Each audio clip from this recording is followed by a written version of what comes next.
Hey everyone, hopefully you're having a good day. My name's Andy. My channel's Finding Value. Today we're going to do our daily technical analysis update of commodities, work our way through the dollar, yields, precious metals, and commodities ETFs that I follow. I'll interject my financial opinions as I go through it. And if you need help with anything, check out finding-value.com. That's where I dive deeper into all of these topics, looking for potential investment opportunities, sharing those opportunities with everyone in the community, and you can see what I'm doing personally. I'm really trying to drive and strive to get the best companies at the cheapest prices possible. That's kind of my goal. I'm a longer term investor. I'm not trading short term, but I do use technical chart patterns and setups to determine purchasing of companies. I also use fundamental analysis. I listened to the earnings conference calls. I've just listened to about six this past week here. And as they get released, I listen to more and more and more and more. And this is basically all I do. If that interests you, if you are interested in learning about my approach and my strategies, definitely sign up to the community. We have a special coupon code, specials the coupon code that we have. And you get 50% off the first month and you get a larger discount on the yearly membership. We have a Sunday Q&A session coming up. We're going to go over companies, how they go up, what drives stock prices, all that stuff. It's going to be a good one. All right, so let's dive in, take a look, see what's going on today. We've got the dollar here. The dollar looks pretty weak. This does look like it is going lower. You can see the red army is taken over. We have a rising wedge that we've broken to the downside with a big red candlestick. And then you can see the red candlesticks all come in through here. The counter trend moves all exhibit these small green candlesticks. So this is definitely looking like a topping pattern. We could go lower in the dollar. Now, why is this so important? I'm going to back up and just give you guys a little bit of perspective. This was the last bull market in the 1970s bull market in commodities. We also had a bull market in commodities here too. Not too many people talk about it, but the ratio went all the way back up during this time frame. Another bull market in commodities was this one right here. And then what do we notice in these commodity bull markets? They are a declining dollar. And we're getting a topping pattern here where we could easily go lower in the dollar here. And if that transpires lower, that is your commodity bull market. So what happens is you generally get a low of the ratio, something like this. It runs up because the dollar gets stronger with interest rates. As interest rates start to peak and fall versus other currencies, then the DXY falls and the dollar loses value. And we get a money rotation event. So we were in the United States dollar strengthened from the bottom of this area all the way upward. And this is your bull market in dollar denominated assets. And we went higher. Think of this as a consolidation. And now I think we're going to roll over and head lower.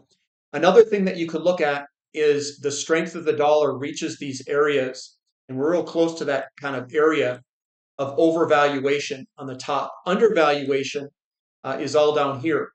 So you want to go long stocks in undervalued areas and go long commodities in overvalued DXY areas. The yield, here's yields. Yields still look like they're holding strong at the moment. The 2-year was sideways, literally sideways, and we haven't created a new low. So that hasn't happened yet. The 10-year still looks strong, although we had a down day today. This still looks robust and resilient from the candlesticks and the patterns that I see. When you get into a bearish pattern, the bearish patterns are generally angled upwards, like a wedge, like this, something like that. Those are bearish patterns to fall, or a flag pattern that falls. Bullish patterns are angled downward. So this is an angled downward pattern that is bullish. If they're going to push the 10-year yield lower, they're going to have to literally get in here, buy the living crap out of it with money. Your consolidation period is this consolidation here, which is a positive consolidation and a breakout to the upside. And I think we're going to go higher. Yields and oil kind of move together. I think oil is going to go up. And then the 30-year yield's doing the same thing. Your consolidation's here, and we've broken that to the upside with a downward facing pattern. So I think yields are moving higher. That's my take on it. TYX, TNX ratio coming up a little bit. And this is not about yields. This is the relationship of the curve. And when the relationship of the curve changes, when this comes up, that is a tailwind behind precious metals. So what occurs over time is where I would purchase precious metals would be here, here, here, and here in this general area. And every single one of those areas have been very good for big long runs. And this was the last time I said, gold looks really good here. TLT bond prices moving sideways, still stuck in the mud is what I'll call it. The 2 and 10 inverting again. Now we're starting to create a pattern, which to me looks like a bullish formation. We've got a squeeze here that's occurring that will eventually, I think, break higher and potentially invert the curve again. Now, I'm not in the camp that this is predictable. I think they're messing with this crap majorly, interest rates that is. So we very well could reinvert the curve. We'll see. We've got gold up 17 and a half, so $17.5 an ounce. We are jammed up against some resistance. That's why we're seeing these wicks at the top. So we've got resistance there, and then you watch the bottom end of this. So basically, we are creating a pattern here where you've got resistance there. That's why you've got those wicks at the top and turning points. And then we watch the low end of the bottom. So we can draw a trend line upward. So we might do a little bit of a consolidation. And you guys, I'm making this up. I'm just guessing what it is. Don't think I'm like the genie in the bottle that's the prophecy of everything. But a lot of the times what happens is you get kind of like a consolidation, then you work your way on up. So I'll leave that there just as a guess. Silver up 1.13. You can also see that we're getting some resistance there. I'm a little bit surprised that the resistance is this high. Maybe there's a little bit here, but it's probably coming from, you guys can probably guess where. They don't want this to launch here. The more they hold this down, the bigger this thing's going to launch here. So what we can do is we can evaluate at this resistance level. What you generally get is resistance, and then you watch the lows. Just watch the lows come up. If the lows aren't coming back as much like they are here, we're about to break. We're compressing against that resistance area, and we'll break through it whenever it decides to break through. But we're compressing up against it. We're applying pressure on that resistance. And eventually, what we're looking at is the selling pressure back is going to get weaker and weaker and weaker. And then we're going to blow this sucker. Platinum, also, you can see the lows are coming up here. This is ready to go at any second. Again, I'm not in the game of trying to guess when the exact moment. I don't really care. I'm in this thing big, and I'm going to make bigly money on this thing. So let's let this thing rip. Every time I see particular ratios as cheap as platinum is against all the other metals, that's where I've made ridiculous sums of money. So I think it's coming. And then palladium also looks like it's bottoming here and looks ready to try to turn higher here. So what you can do here is you can draw a line through there. If we can clear 1250-ish area, I think we could have a very big breakout run. But right now, we're still kind of basing out above support. GDX up a little bit, 1.7%. We got GDXJ up about 2.9%, still J up 1.86. Now, if I look at these from the longer term, this is a launching pattern. So there are other fractals. Fractals are repeating patterns. And I've seen this pattern, this whole thing, in other patterns in history where it leads to launching pattern. So this is a base, I believe. And then eventually we are going to like, I mean, we're really going to rip. I mean, this is going to be a big move. And GDXJ has that same launching pattern, and it's starting to launch right now. This looks absolutely fantastic. The time here is not to be day trading. I accumulated my shares in here and here, all over the place through here. I even bought some here, wrote it up, and then swapped it to some other stuff. But this here is going to be a big move. And same with GDX. GDX is in motion already. It's just not going to be as big. So GDXJ, you can see the span here, your fractal sizing in GDX is compressed because it's bigger, lower cost companies, which is the fractal and the extension of the balance sheets. In SILJ, you don't have that because it doesn't go back as far. So this is going to be one ridiculous move. It looks so good. XAU to gold ratio, you can see that we barely are budging off the bottom here. And I hear a lot of people on Twitter, they're like, oh, yeah, the gold and silver mining companies, you don't want those. You want to be in gold right now. Okay, if you guys know the future, go for it. I don't know the future. I'm not that smart. I can't predict all that, but I can tell you this. Every single time I've purchased equities or commodities or stocks, it doesn't matter what it is. When you have a ratio this stinking cheap, that's your value discrepancy. That's what Warren Buffett and Peter Lynch would talk about. They'd say, we buy value. Well, here's your damn value. And you're already moving in gold and silver. When silver rips, you're going to see ridiculous stuff in the miners. That's what I'm going to say. And when gold continues higher, there's going to be a point where this becomes so obvious.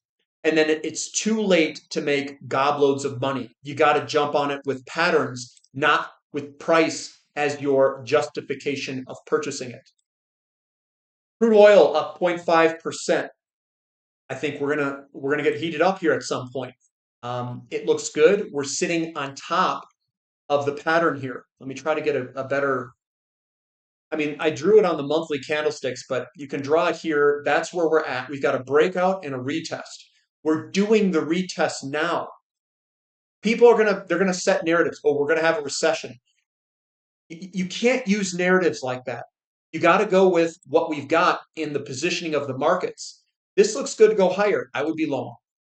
That's me. And we're up against support here that's underneath us. That's a low risk entry point where you've got support here and here and here all underneath you for a potential move higher.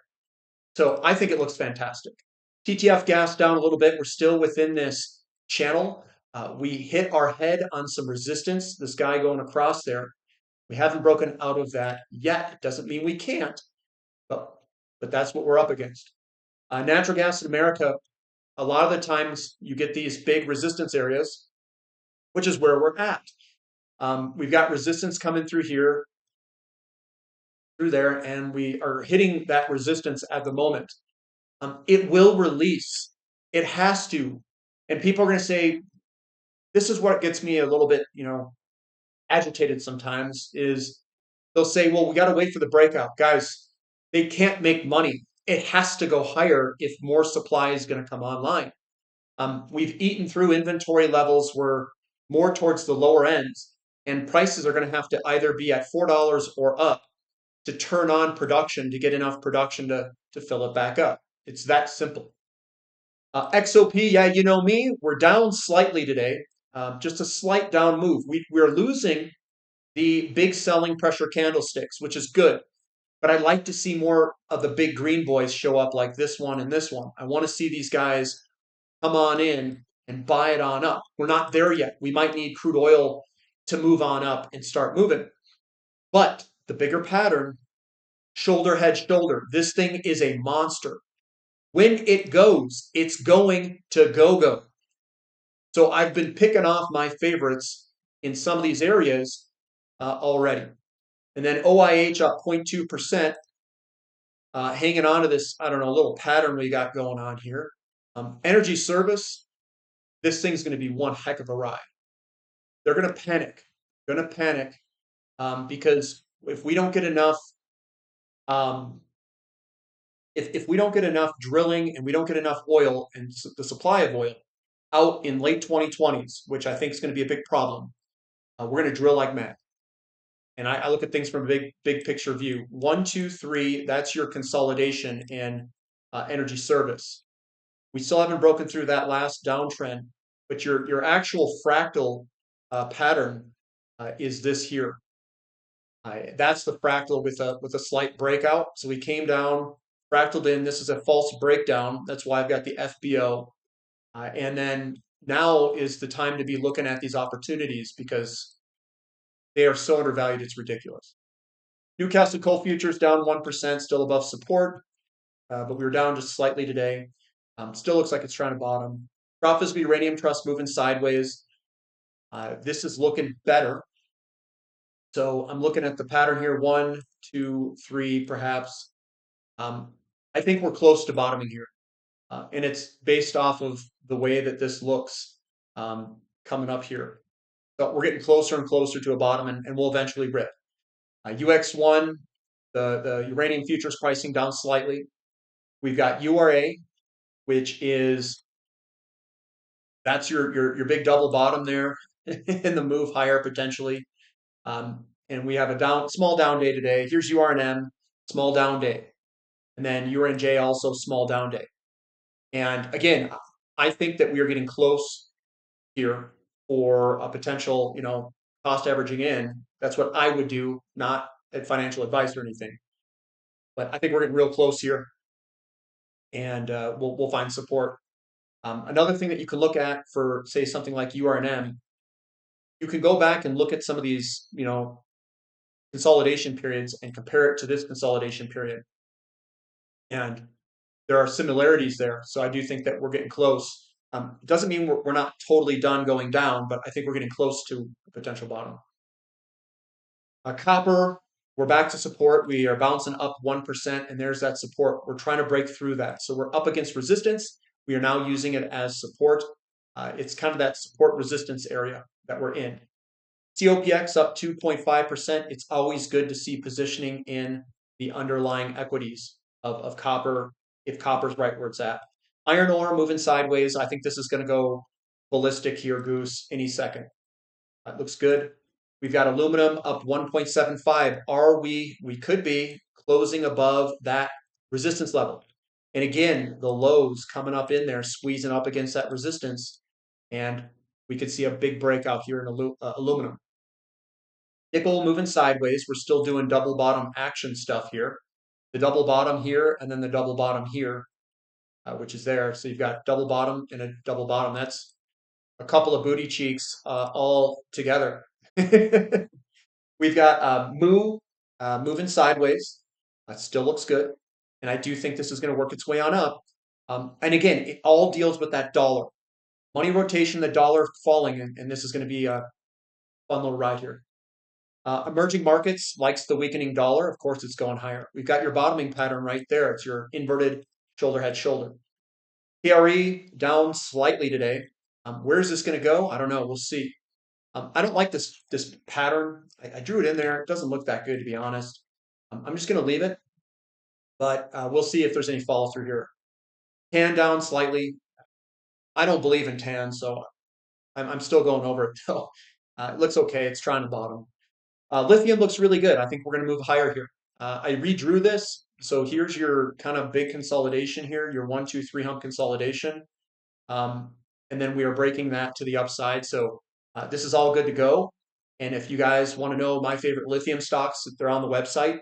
Go look at my latest midweek update, and you'll see the ones that look good that are bottoming that I would enter. Rare earth metals also look really good. I think this is a good time to be looking. We've recently broken this downtrend line to the upside. We're up 2.66. I like that we're starting to elongate the candlesticks. We're also going from a very, very low point here. I think this is also a double bottom that we will eventually break out. So this is a bottoming pattern that we are going through at this exact moment. Baltic Dry Index up 7.5%. Like I said, I think this is a bottoming area. We're going to move higher because we're at ridiculously cheap prices for the Baltic Dry Index. XHB down slightly. I don't know where this is going to go here, guys. This is a tough one. I know we've got the rising wedge, and we've broken that to the downside. Most of the tech guys are going to say, "Well, that's simple. It's going to go down." It's not because we don't have inventory. This is not a regular cycle. So this could be a consolidation sideways before we move higher. That is most likely the probable guess, like this one here. It could be something like that, and then we turn on up, and it's dependent on interest rates. And I don't know if the interest rates are going to go down. I don't know if the rates are going to go up. I don't know if this will be a bigger consolidation. Even if we come back here and inventory is still low, it's due to affordability. It's not due to the end of the cycle. We've got Russell 2000 down 1%, getting a little bit more selling pressure in the overall markets, but it's still hanging on and looks okay with that little wick at the bottom. The S&P 500 down slightly, still holding, and the Nasdaq still holding steady. These wicks at the bottom. SMCI down slightly. We have some wicks at the top. We could see consolidation or something like a couple of down days, something like that. Or we're going through it today. But again, this is a big short squeeze there. We've got NVIDIA up 0.63%. We are just tracking sideways. Bitcoin's up 2%. It's breaking out. I think we're going to see a move higher in Bitcoin right now. It looks like it's going to give it a shot.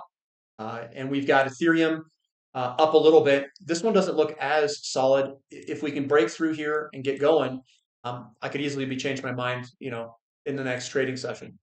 And I'm sure it will fall. I bet you it'll follow Bitcoin. That's my guess. And then MicroStrategy still consolidating sideways at this time. And then the VIX is up slightly with the S&P 500 down, but still controlled and just chopping sideways here. There are some really big developments going on. We're starting to see these currencies outperform the United States dollar. This looks like the beginning of the commodity bull market that's about to come. The Australian dollar is setting up. You can see the big bullish engulfing there. It's going to be a bottom here. And I think if we break, you're going to start to see things get unhinged here. And that's Canadian dollar too, big bullish engulfing here on the monthly candlestick. We've got the bottom of this support. I think if we break, it's going to be game on. Brazilian real, double bottom, looking fantastic. And then this is your South African rand. You can put on there. That's how I drew it. That looks good to eventually break out. So I think that we're at the beginning of this commodity bull market. When the dollar drops, yeah, that's when it all begins. So if you need help picking the companies, guys, I focus a lot of time and effort on my entry points. I've really been focusing on it. My company selection, really refining it. I think I've got the best companies that I can find in the markets, and I'm sharing that with everybody. So if you want to know what my favorite companies are, and if you're looking for a lot of leverage to the move, or you're looking for dividends, I've got a lot of dividend payers too. Those are the two opposite ends of the spectrums, and some of the dividend payers are going to have big upside potential too. So if you're interested in figuring out what to buy here in these corners, that's where I buy usually, and I'm sharing all that information and what I'm buying too. So this weekend we're gonna get into it here, guys. This weekend is gonna be a fun weekend. Sunday, 5 p.m. If you want to learn my entry points, I'm gonna be there. So you're gonna look at we're gonna do everything: technical analysis, fundamental analysis, figuring out how something's cheap, what actually moves the stocks, all of it. And I'll continue to try my best to give you guys the information that's needed to make you successful. So special is the coupon code if you'd like to join, and that's all I've got for today. So we'll catch you next time. This is Finding Value.